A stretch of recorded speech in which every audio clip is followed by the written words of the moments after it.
नमस्कार, मैं सोनम। आसनसोल टाइम्स में आप सभी का स्वागत है। आइए ले चलते हैं आज की बुलेटिन की तरफ। आपके मकान को बनाए आपके सपनों का आशियाना, डेकोर वॉलपेपर।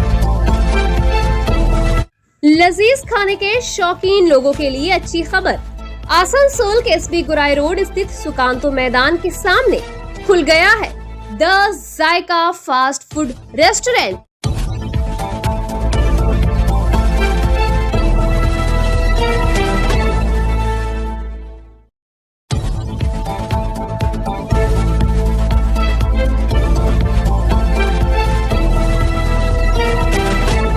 जनता को इन मुश्किल हालातों में राहत पहुंचाने के मकसद से आरएल के नर्सिंग होम में इलाज के खर्च में भारी कटौती करने का फैसला लिया गया।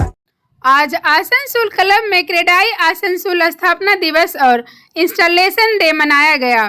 इस मौके पर क्रेडाई आसनसोल के अध्यक्ष सचिन राय, नंदू बेलानी, सुशील मेहता, विनोद गुप्ता, हरिनारायण अग्रवाल, आरपी खेतान, नरेश अग्रवाल सहित तमाम गण्यमान्य लोग मौजूद थे। कार्यक्रम की शुरुआत दीप प्रज्वलन के साथ हुई। इसके उपरांत मीता राय ने स्वागत गीत गाया।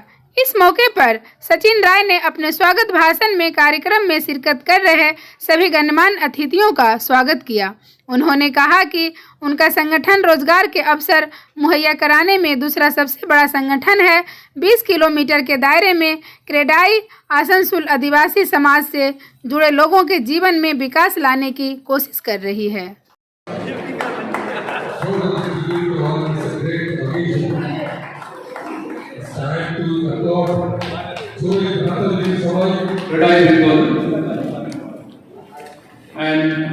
Rajendra Prasad Koitan, President, Federation of South Bengal Chamber of Commerce and Industry,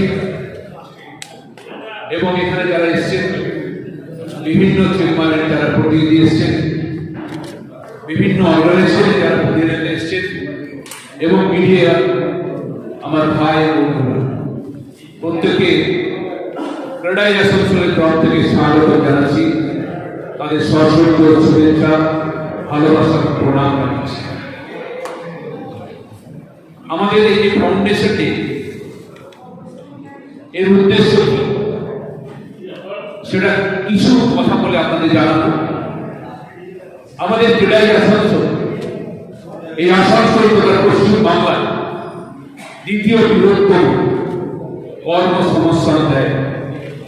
lakh lakh মানুষ এই ক্রেডাই আসানসোল বা বেঙ্গলের সঙ্গে জড়িত আছে এবং এই এলাকা, এই 20 কিলোমিটার রেডিয়াসের মধ্যে বহু গ্রাম আছে যারা তফসিলি জাতি উপজাতিদের মধ্যে। তারা এই ক্রেডাই আসানসোলে যে সমস্ত কনস্ট্রাকশন চলছে, যে সমস্ত কাজ চলছে তার মধ্যে তারা জড়িত আছে। বিভিন্ন industry, brick field, chips, sand, cement সব কিছু ক্রেডাই বেঙ্গলের সঙ্গে বা ক্রেডাই আসানসোলের সঙ্গে জড়িত তারা রয়েছে, ডাইরেক্টলি এবং ইনডাইরেক্টলি। তাই এই ইন্ডাস্ট্রিকে আরো ভালোভাবে চালানোর জন্য আমরা কিছু সাজেশন দেব। আমাদের মধ্যে যেগুলো অসুবিধা হচ্ছে, যেমন প্রথম অসুবিধা যেটা হচ্ছে, মেজর অসুবিধা, আমরা গভর্নমেন্টকে রেভিনিউ দিচ্ছি, স্ট্যাম্প ডিউটি দিচ্ছি, কোটি কোটি টাকা দিচ্ছি। একটা স্যাংশন প্ল্যান করতে গেলে বা একটা কনস্ট্রাকশন করতে গেলে তার 30% আমরা গভর্নমেন্ট ডিউটি দিয়ে দিচ্ছি, কিন্তু গভর্নমেন্টের তরফ থেকে সেরকম সুবিধা আমরা পাই না। একটা স্যাংশন প্ল্যান করতে গেলে 1 থেকে প্রায় 1.5 বছর সময় লেগে যাচ্ছে। এই 1 থেকে 1.5 বছর সময়ের জন্য আমরা অনেক পিছিয়ে যাচ্ছি, আমাদের কনস্ট্রাকশন কস্ট বেড়ে যাচ্ছে এবং তার জন্য আমরা সাফার করছি। এবং তার সঙ্গে সঙ্গে ডিপার্টমেন্টে যেভাবে আমাদের সঙ্গে সহযোগিতা করা দরকার, একটা শিল্পকে এগিয়ে নিয়ে যাওয়ার জন্য যেগুলো দরকার সেগুলো কিন্তু আমরা পাই না। আমরা টাকা দিতে পিছপা হয় না, গভর্নমেন্টে যা ফিস তা দিতে পিছপা হয় না, সেগুলো দিই, কিন্তু যদি সেই পরিষেবাটা সময় মতো একটু ফাস্ট হয়, সেটাই আমাদের আবেদন সরকারের কাছে। সেই পরিষেবাগুলো যদি আমরা ঠিক মতো পাই, এই শিল্পকে আমরা আরো এগিয়ে নিয়ে যাব। এবং গণ্যমান্য ব্যক্তির উপর एवं समक्ष बैठे हुए हमारे बंधुगण, प्रेस मीडिया और भी जो पदाधिकारी हैं चैम्बर ऑफ कॉमर्स के, सभी को तहे दिल से हार्दिक अभिनंदन। रियल इस्टेट अर्थात वास्तव में प्रॉपर्टी का अपना घर, यूँ कहिए आज के दौर में बुनियादी तौर पर 3 चीज़ों की आवश्यकता होती है: रोटी, कपड़ा और मकान। रियल इस्टेट में हम लोगों ने मकान की बात करते हैं जो सबको चाहिए। अपने जीवन काल में एक मकान का सपना सबको होता है। आज प्रॉपर्टी का मार्केट बहुत विराट है। एक बिल्डर में सबसे पहले ढेर सारी धैर्य होनी चाहिए। अपने कस्टमर को छोटी छोटी सवालों को धैर्य से सुनने की, उनकी आवश्यकताओं को ध्यान में रखना, उनके सपनों का घर देना, एक जनून हौसला का होना बहुत ज़रूरी है। सबसे ज़रूरी बात है अपने टर्नओवर को बढ़ाना। यही आपका रिजल्ट है। एक खास गुण होना चाहिए। एक बिल्डर अपना टर्नओवर बढ़ाने के लिए खुली आंखों से सपना देखता है। इस क्षेत्र में तगड़ा कंपटीशन के साथ ढेर सारी कैरियर ऑप्शन भी है, जैसे कि planning, management, engineering, marketing, finance, analysis, interior designing, जरूरी चीज़ों का सप्लाई मैनेजर इत्यादि। मतलब यह है कि ये बड़े स्केल का बिजनेस है। जमीन से जुड़े कारोबारों को रियल इस्टेट कहते हैं। इसी तरह हमें भी जमीन से जोड़ना पड़ता है। आम लोगों के साथ साथ सरकार के साथ भी जुड़ना पड़ता है हम लोगों को। इस शहर में कुछ झंझट झमेला हुए हम लोगों ने सॉल्व किए। हमने मेंबर्स को समझाया, जिसने अगर गलती की है उसको समझाया, अगर कोई कस्टमर की गलती है तो उसको समझाते हैं देखो ये आपकी अनरिजनेबलनेस है। तो ये ग्रीवियंस कमेटी जो है उसकी वजह से भी काफ़ी इंडस्ट्री का इमेज सुधरता है। उसको पब्लिसाइज करिए आपने लोकल न्यूज़पेपर वगैरह में। भाई हमारे जो मेंबर हैं जो ग्रीवियंस कमेटी की जो बात मानेंगे या जो सेल्फ रेगुलेटेड है उनसे आप अपना रियल एस्टेट खरीदिए, तो that will become a kind of hallmark. जैसे आज सोने के लिए एक हॉलमार्क होता है, कोई भी प्रोडक्ट का एक हॉलमार्क होता है, कोई भी एक ब्रांड का एक जो होता है सर्टिफिकेशन, रियल एस्टेट में भी उसकी जरूरत है।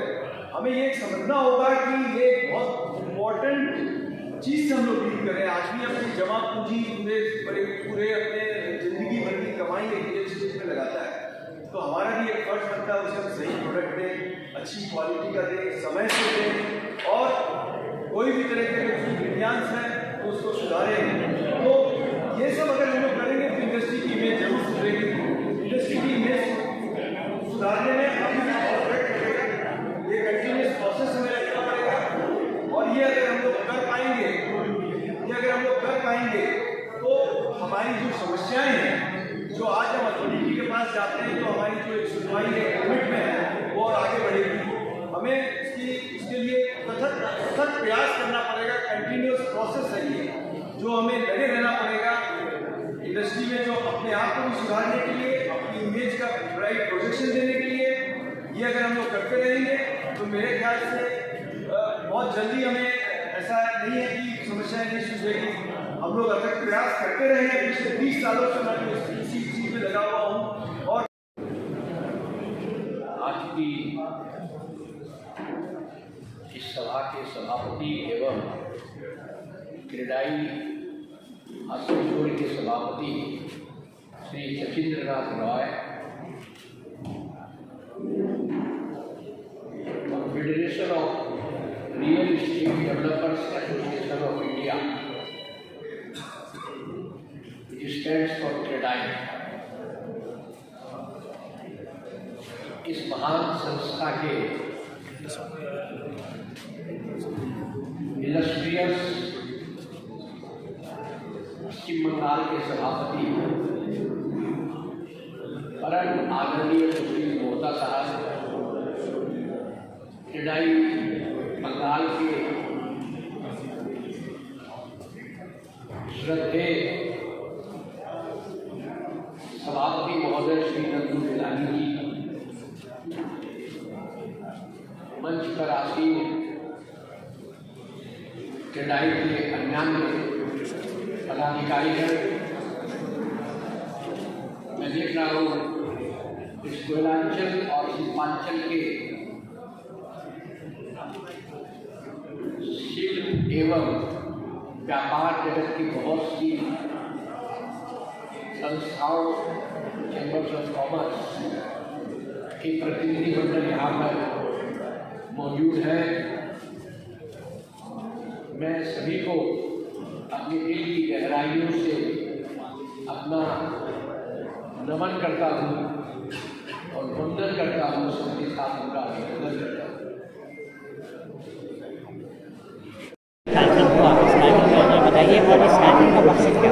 इस कार्यक्रम का मकसद था, ये तो आज ये लोग का फाउंडेशन और इंस्टॉलेशन डे है। क्रेडाई का हर एक प्रोग्राम का एक ही मकसद होता है कि हम लोग पब्लिक में ये बताएं कि हमने जो बिल्डर्स हैं वो काफ़ी ऑनेस्ट और सिंसियर है और काफ़ी सिंसियरली से, जैसे काफ़ी नाम खराब हो गया था बिल्डर्स लोग का पहले, पर क्रेडाई के जो मेंबर्स हैं वो इस तरह का काम नहीं करते हैं, जो एकदम कमिटेड और सिंसियर हैं लोग। आपसे पूछा जाए सर कि आप सरकार से, प्रशासन से ऐसी तीन सबसे प्रमुख चीज़ें चाहते हैं जो करें ताकि इस क्षेत्र का विकास से क्या है? हम लोग तो रेगुलरली बंगाल गवर्नमेंट के साथ अप्रोच करते रहते हैं। एक मेन चीज़ हम लोग बोलते हैं कि ईज़ ऑफ डूइंग बिजनेस, जैसा हम लोग का प्लान सैंक्शन जल्दी हो जाए, डिले नहीं हो और रास्ते बने, इंफ्रास्ट्रक्चर हो, इस तरह से विकास होगी बंगाल की। ये हम लोग अप्रोच करते रहते हैं बंगाल गवर्नमेंट को। मैं नंदू बिलानी हूँ, president CREDAI Bengal. Thank you. नहीं, इसको आज का जो प्रोग्राम है तो बहुत अच्छा प्रोग्राम हुआ, जो installation day and foundation day celebration हम लोग किए हैं। 3 साल हम लोग कोविड के चलते नहीं किया, इस साल किया, इसका बहुत ज़रूरी था। इसीलिए ये जो क्रेडाई आसनसोल का जो यहाँ पर काम चलता है, हमारा second largest industry in Asansol, इसमें डायरेक्ट इनडायरेक्टली 1 लाख से 2 लाख तक एम्प्लॉय जनरेट होता है। ये आसपास गांव में जो 20 किलोमीटर रेडियस में जितना गांव है, गांव से जितना लेबर आते हैं, सब हम लोग का जो क्रेडाई का जो बिल्डिंग बनता है, क्रेडाई का जो हम लोग मेंबर जो बनाता है, बड़ा मल्टी स्टेट बिल्डिंग, छोटा बिल्डिंग, उसमें इन्वॉल्व होता है। इसका बाद जो छोटा छोटा इंडस्ट्री है, जैसा ब्रिक्स इंडस्ट्री, जैसा सीमेंट इंडस्ट्री, जैसा बालू, चिप्स, रंग, सब डायरेक्ट इंडस्ट्री में ये छोटा छोटा जो इंडस्ट्री है इसमें इन्वॉल्व रहता है। इसका डायरेक्ट इंडस्ट्री लाखों से ज़्यादा एम्प्लॉई होते हैं। इसीलिए गवर्नमेंट का हम लोग का रिक्वेस्ट है, ये ई इंडस्ट्री को बढ़ाने के लिए हम लोग रुपए देने के लिए तैयार है, लेकिन इसको फास्ट करना चाहिए सैंक्शन प्लान। सैंक्शन प्लान में एक सैंक्शन करने के 1 साल से 2 साल तक लग जाता है, ये लगना नहीं चाहिए। जो गवर्नमेंट का फीस वो देने के लिए तो हम लोग तैयार है, जो गवर्नमेंट का कानून हम लोग तो मानते हैं, लेकिन देर की क्यों होगा। इसीलिए रिक्वेस्ट करते हैं गवर्नमेंट को आप लोग का तरफ से, ये सैंक्शन प्लान विद इन 2 और 3 मंथ्स का अंदर सैंक्शन होना चाहिए, जैसे हम लोग फास्ट काम करने सके। और जैसा कोई सिटी का कोई होता है रोड एंड बिल्डिंग का ऊपर उसका परिचिति होता है जो सिटी का, तो हम लोग जो बड़ा बड़ा जो बिल्डिंग बनाते हैं, जो रोड अच्छा होता है तो बोलेगा ये सिटी अच्छा है। और लास्ट 2 इयर्स हम लोग कोविड का चलते थोड़ा पीछे हट गया, हम लोग कोशिश करते हैं, अभी नॉर्मल पोजीशन आ गया, ये बिल्डिंग का और फास्ट कंस्ट्रक्शन करने के लिए कोशिश कर रहे हैं। और इसका चलते, इसका साथ साथ हम लोग सोशल कुछ एक्टिविटीज़ हम लोग करते हैं, जैसे कल हम लोग मेयर के पास गए थे। आज ये यहाँ आकर के बड़ा अच्छा लगा। पहली बार हमें समझ में आया कि आसनसोल इतना बड़ा सब डिवीज़न, इतना बड़ा एरिया है जहाँ पे 20 लाख से ऊपर लोग जो ग्रेटर आसनसोल और सराउंड एरिया में रहते हैं, और यहाँ पे जिस तरह से रियल इस्टेट का काम हो रहा है, 50 से ज़्यादा मेंबर है, ये देख के बड़ी खुशी हुई। और यहाँ के मेंबर्स में ये देखा मैंने जो एक कार्य करने का उत्साह, जो एक जो जोश देखा, उसे देख के बड़ा अच्छा लगा। और मेरे ख्याल से यहाँ पे आसनसोल में और आसनसोल के आसपास में डेवलपमेंट का काफ़ी बड़ा स्कोप है और आने वाले समय में और आगे बढ़ेगा कार्य, यही आशा है मुझे। अक्सर देखा जाता है रियल एस्टेट कंपनी और सरकार के बीच तालमेल बैठा करके जब चलता है तो विकास और ज़्यादा होता है। देखिए, ये बहुत ज़रूरी है। रियल इस्टेट का जो डिलीवरी पीरियड है, माने ज़मीन लेने से लेकर के मुझे कंप्लीट होकर कस्टमर को डिलीवरी करने का, इस समय को घटाने की बहुत ज़रूरत है। उस समय में घटाने के लिए इसकी ज़रूरत है सरकार का भी पूरा सहयोग मिले, डेवलपर को भी एक डिसिप्लिन वे में एक स्पीड से काम करना होगा। और सबसे इम्पोर्टेंट है कि जो फाइलों का प्रोसेस है, ये जो अप्रूवल का कार्य है, जो क्लियरेंस है, ज़मीन का कन्वर्जन है, चाहे ADDA का NOC है, चाहे जो लोकल अथॉरिटीज़ का अप्रूवल प्रोसेस है, उन सबको एक द्रुत गति से, एक फास्ट गति से अगर आगे बढ़े तो इंटरेस्ट कॉस्ट की जो बचत होगी वह हमारे डेवलपर आगे कस्टमर को पास ऑन कर पाएंगे और प्रोजेक्ट जल्दी कंप्लीट होगा, नया प्रोजेक्ट ले पाएंगे, कैपिटल ब्लॉक नहीं होगी। तो इसकी ज़रूरत है कि ये एक अवेयरनेस आए सरकारी तंत्र में और उस हिसाब से अगर कार्य हो तो अच्छा रहेगा भविष्य में। सर, यह क्रेडाई, आपने कहा कि क्रेडाई की तरफ से सामाजिक दायित्वों का भी निर्वहन किया जा रहा है, सर उस पर रोशनी डालिए कि क्या क्या प्रोजेक्ट। देखिए, सामाजिक कार्य क्रेडाई के मेंबर बहुत करते हैं, जैसे वृक्षारोपण करते हैं, बाकी काफ़ी मेडिकल हेल्प करते हैं, एजुकेशन सेक्टर में हेल्प करते हैं, लेबर स्किल करते हैं। हाँ, सबसे इम्पोर्टेंट चीज़ है जो क्रेडाई जो नेशनल का एक जो पूरे जो सारे देश में ही जो क्रेडाई के मेंबर हैं, सभी शहर के चैप्टर जितने भी हैं, हम लोग एक जो स्किल्ड वर्कर का स्किल डेवलपमेंट करते हैं, जो कि मतलब अनस्किल्ड वर्कर को सेमी स्किल्ड और सेमी स्किल्ड को स्किल्ड वर्कर बनाने में हम चेष्टा करते हैं, जिससे उसका रोज़गार बढ़े, वो अच्छे तरह से कार्य कर सके। इसके अलावा उसका हेल्थ केयर, जैसे उसमें कैसे अच्छे तरीके से रहना और कैसे साफ़ सुथरे तरीके से रहना, साइट में कैसे सफाई रहे और उनके हेल्थ चेक करना, अगर बीमार हो तो उसका इलाज कराना, ये सारे कार्य जो हमारे मेंबर काफ़ी कुछ करते हैं और वो ऑन साइट करते हैं। मैं Sushil Mohta, chairman Merlin group, president CREDAI West Bengal. धन्यवाद। आसनसोल स्थित श्रमिक भवन सभागार में राज्य के मंत्री मलय घटक एवं यूनियन प्रतिनिधि स्पंज आयरन फेरो इंडस्ट्री मालिकगण एवं प्रशासन के बीच बैठक हुई, जिसमें होने वाले दुर्गा पूजा बोनस एवं श्रमिकों की वेतन बढ़ोतरी पर चर्चा की गई। ইউনিয়ন আমাদের দপ্তরে যদি কমপ্লেন করেন আমরা সঙ্গে সঙ্গে ইন্সপেকশন করব এবং এটাও বলে দিচ্ছি যে আমাদের আইনে যদি কেউ মাইনে কম দেয় তাহলে তার বিরুদ্ধে 10 টাইমস পেনাল্টি করারও প্রভিশন আছে। আমরা 10 গুণ পেনাল্টি করে দিতে পারি যদি আমরা ধরতে পারি যে সত্যি সত্যি তাকে কম দিয়েছে। তো minimum wages already government July মাসে নোটিফিকেশন করে দিয়েছে, এটা যে কোনো ইন্ডাস্ট্রিকে দিতেই হবে। যদি কেউ না দেয় আপনারা কমপ্লেন করবেন যে ইন্ডাস্ট্রিতে দিচ্ছেন, তাহলে আমরা সেই ইন্ডাস্ট্রিতে ইন্সপেকশন করবো। আমার মিনিমাম ওয়েজেস ইন্সপেক্টর যাবেন, তিনি গিয়ে সেখানে ইন্সপেকশন করে আসবেন, রিপোর্ট দেবেন, রিপোর্টের পর আমরা স্টেপ নেব। মিনিমাম ওয়েজেস 2 হচ্ছে বোনাসটা বলছিলেন আগে করতে, তো বোনাসটা আমার মনে হয় যেহেতু দুর্গাপুজো অক্টোবরে, 2 অক্টোবর থেকে বোনাসটা আপনারা আগে করুন। বলুন। रानीगंज के कोयला श्रमिक भवन में आज निखिल बंगाल शिक्षक समिति रानीगंज चक्र का 51वां सम्मेलन आयोजित हुआ। इस मौके पर यहां सबसे पहले संगठन का ध्वजारोहण किया गया। इस मौके पर ऑल बंगाल टीचर्स एसोसिएशन के जिला कमेटी के सचिव सुजाता पाल ने ध्वजारोहण किए। इस उपरांत शहीद वेदी पर माल्यार्पण भी किया गया। कार्यक्रम के दौरान सुजाता पाल ने स्वागत भाषण दिया। इस मौके पर सुजाता पाल के अलावा लोहान अशरफ खान, रामचंद्र महतो, देवर्त दास गुप्ता, हीरक गांगुली आदि उपस्थित थे।